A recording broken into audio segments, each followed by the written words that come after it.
బీసీలకి 42% రిజర్వేషన్ల కొరకి కసరత్తు చేసింది రాష్ట్ర సర్కార్. అన్ని రకాల చర్యలు చేపట్టినప్పటికీ ఒకవైపు నోటిఫికేషన్ ఇచ్చిన రోజే ఎన్నికలు వాయిదా పడ్డటువంటి పరిస్థితి. ఎట్లా పోతుంది అది? ప్రభుత్వం ముందుకెళ్తుందా?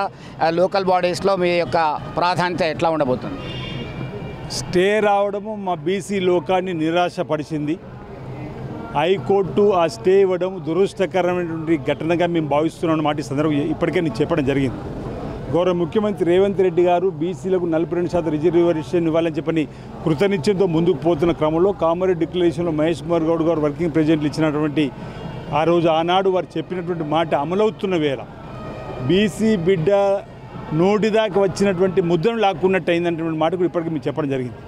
మేము ఈరోజు మా రాహుల్ గాంధీ గారి ఆలోచన విధానంతో మేము ముందుకు పోతా ఉన్నాం. కులగణన జరిపినాం శాస్త్రీయ పద్ధతుల్లో, డెడికేషన్ కమిషన్ వేసినాం. ఈరోజు లెక్కలన్నీ పక్కాగా తేలిన తర్వాతనే జీవో ఇచ్చి మేము ముందుకు పోతున్నాం. 2018 పంచాయతీరాజ్ చట్టాన్ని సవరిస్తూ ఆర్డినెన్స్ తీసుకుని వచ్చినాం. గవర్నర్ గారి దగ్గర ఆమోదం పొందలేదు, మీ అందరికీ తెలుసు. ఈరోజు చట్టాన్ని చేసిన విద్య ఉద్యోగానికి ఒక చట్టం, 42%, రాజకీయానికి ఒక చట్టం. ఈ చట్టాన్ని బీసీ బిడ్డ కాకుండా రేవంత్ రెడ్డి గారు ప్రవేశపెట్టుకున్నప్పుడు గౌరవ బీసీ సంక్షేమ శాఖ మంత్రి పొన్నం ప్రభాకర్ గారు బిల్లును ప్రవేశపెడితే ఓ బీసీ బిడ్డగా నేను బలపరిచే అవకాశం వచ్చింది. అలాంటి బిల్లుల్ని మేము చట్ట రూపంలో చేసి కేంద్ర గవర్నర్ పంపిస్తే రాష్ట్రపతికి పంపించారు. రాష్ట్రపతి గారు మాకు అపాయింట్మెంట్కి ఇవ్వరు. జంతర్ మంతర్ ధర్నాలు కూడా చేసినాం. ఈరోజు మా ముందున్నటువంటి మార్గాలతో మేము ముందుకు మా చిత్తశుద్ధి నిరూపించుకున్నాం. ఇక్కడ మోకాళ్ళు అడ్డుతున్నది భారతీయ జనతా పార్టీ ప్రభుత్వం. 8 మంది ఎమ్మెల్యేలు సై అన్నారు రాష్ట్ర శాసనసభలు, 8 మంది ఎంపీలు నై అంటున్నారు లోక్సభలో. ఎందుకు మీరు నోరు మెదుపుతలేరు? మోడీ గారి దగ్గర అడుగుతున్నారు. మీకు చిత్తశుద్ధి ఉంటే మీ జీవో ఇచ్చిన తర్వాత రాష్ట్ర చీఫ్ రామచంద్రరావు గారు బీజేపీ ఏమంటున్నారు? స్వాగతిస్తున్నాం అన్నాడు. ఈరోజు ఇంప్లీడ్ అయినా మేము కాంగ్రెస్ పార్టీ పక్షాన. ఎందుకు మీరు బీజేపీ పక్షాన్ని ఇంప్లీడ్ అవుతలేరు? ఎందుకు బీఆర్ఎస్ పక్షాన్ని ఇంప్లీడ్ అవుతలేరు? కేసీఆర్ కేటీఆర్ అయితే కులగన్నే పాల్గొనలేరు. అసలు వీళ్ళకి చిత్తశుద్ధి లేదు. మేము తప్పనిసరిగా 42% రిజర్వేషన్ ముందుకు పోవాలని చెప్పని సంకల్పంతో పోతా ఉన్నాం. తప్పనిసరిగా మా ఆలోచనకు అనుగుణంగానే తీర్పులు భవిష్యత్తు వస్తాయని చెప్పి భావిస్తా ఉన్నాం. ఇందిరా సహాని కేసులో ఇప్పటికే చుక్కెదురైంది. జియో నెంబర్ 9 విడుదల చేసే ముందు గవర్నర్ ఆమోదం పొందలేదు. ఒకవైపు ఆర్డినెన్స్ దగ్గరనే ఉన్నది. శాసనసభకు సంబంధించిన బిల్లును సైతం గవర్నర్ ఆమోదానికి ఆమోదించలేదు. యాజ్ వెల్ యాజ్ 9th షెడ్యూల్లో చేర్చాల్సినటువంటి అవసరం ఉంది అని బీఆర్ఎస్ బీజేపీ నేతలు చెప్తున్నటువంటి పరిస్థితి. మీకు కమిట్మెంట్ లేదు, జర తాంబూలాలు ఇచ్చాం తన్నుకు తావండి అనే విధంగా ఉన్నది మీ ధోరణి అని చెప్పి విమర్శలు చేస్తున్నారు.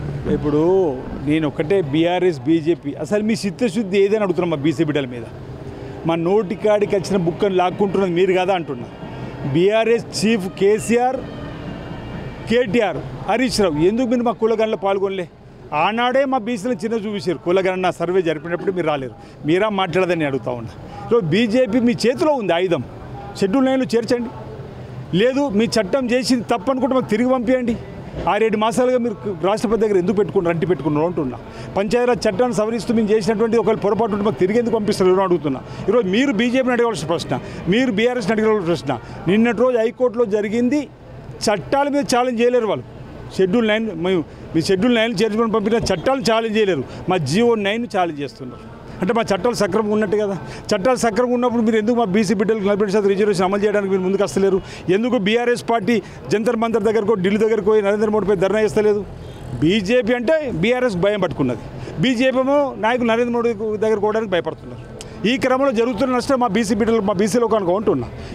మా బీసీ సమాజం తెలంగాణలో గమనించింది. కాంగ్రెస్ ప్రభుత్వం సిద్ధశుద్ధం ముందుకు పోతుంది. ఎప్పటికైనా 40% రిజర్వేషన్ అంటూ వస్తే అది కాంగ్రెస్ పార్టీతో సాధ్యమనేటువంటి భావనలో ఉన్నారు. నాకు కూడా విశ్వాసం ఉంది, నమ్మకం ఉంది.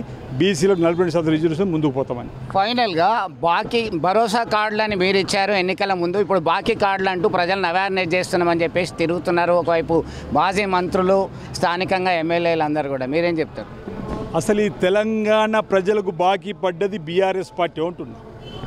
2014 శ్రీమతి సోనియా గాంధీ గారు తెలంగాణ రాష్ట్రం ఇచ్చిన రోజు 78,000 కోట్లతో సంవత్సరానికి 6,000 కోట్లు అసలు వడ్డీ కట్టమని ఇస్తే 8 లక్షల కోట్లు అప్పు చేసి ఏటా 6,000 అసలు వడ్డీ నుంచి నెలకు 6,000 అసలు వడ్డీ కట్టే స్థితికి తీసుకొచ్చి వాళ్ళు ఆర్థికంగా స్థితిమంతులైనటువంటి కల్వకుట్ల కుటుంబం ఈరోజు తెలంగాణకు బాకీపడ్డది. తిరిగి ఇచ్చేయవలసినటువంటి అవసరం ఉంది కల్వకుట్ల కుటుంబం అంటున్నా. నేను కాదు ఈ మాట అనేది, కల్వకుట్ల కవిత ఒక మాట అన్నది.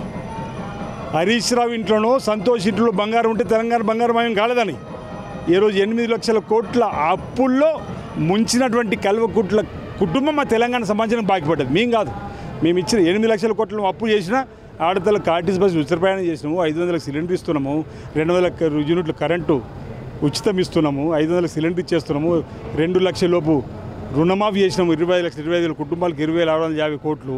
సన్న బియ్యం ఇచ్చినాము. నువ్వు 10 ఏళ్ళ 10 రేషన్ కార్డులు ఇచ్చినాము. 10 ఏళ్ళ డబుల్ బెడ్రూమ్ అని చెప్పి బూచి చూపించినాము. మేము డబుల్ బెడ్రూమ్ ఇస్తున్నాము, డబుల్ బెడ్రూమ్ పేరు మీ ఇందిరా మీద ఇస్తున్నాం. నువ్వా మాకు చెప్పేది అంటున్నా. ఇదంతా కూడా వాళ్ళ ఉనికిని చాటుకోరు. అయిపోయింది బీఆర్ఎస్ పని. ప్రతిపక్ష హోదా ఇస్తే కూడా ఫామ్ హౌస్గా పరిమితమైన కేసీఆర్ గారు. అసెంబ్లీ ఇదివరకు రాలేడు, లోక్సభలో 0. రేపు పంచాయతీరాజ్ ఎన్నికల్లో కూడా వాళ్ళకి ఏం అవకాశం రాదని చెప్పి ఇది ఒక కార్యక్రమం పెట్టుకుపోతున్నారు. ప్రజలు విజ్ఞులు గమనిస్తారు. అసలు ఈ తెలంగాణ సమస్య బాకీ పడ్డది కాంగ్రెసా బీఆర్ఎస్ అంటే బీఆర్ఎస్ అని చెప్పి ప్రజలు అనుకుంటున్నారు. వాళ్ళ బాకీ కార్డు వల్ల ప్రచారం తిరిగి వాళ్ళకే కొడుతుంది తప్ప మాకు కాదని చెప్పి సందర్భంగా తెలుస్తాం. Thank you. సో మొత్తం మీద బీసీలకి రిజర్వేషన్ అమలు చేయడానికి చిత్తశుద్ధితో ఉన్నాము. ఖచ్చితంగా ఈ రాష్ట్ర ప్రజలకి బాకీ పడ్డది బీఆర్ఎస్ మాత్రమే అని చెప్పేసి మండిపడుతున్నటువంటి పరిస్థితి గమనించవచ్చు. వీడియో జర్నలిస్ట్ సుమంత్తో కలిసి చంద్రశేఖర్, RTV, వేములవాడ నుంచి. తెలుగులో ఫాస్టెస్ట్ న్యూస్ ఇప్పుడు కొత్త అవతారంలో 5 సెకండ్లోనే పూర్తి వార్తా సమాచారం మీ చేతిలో. సోషల్ మీడియా ట్రెండ్స్ మీ కళ్ళ ముందుకే live TV and voice search ఆప్షన్స్తో ఇప్పుడే డౌన్లోడ్ చేయండి. యాప్ లింక్ డిస్క్రిప్షన్లో ఉంది.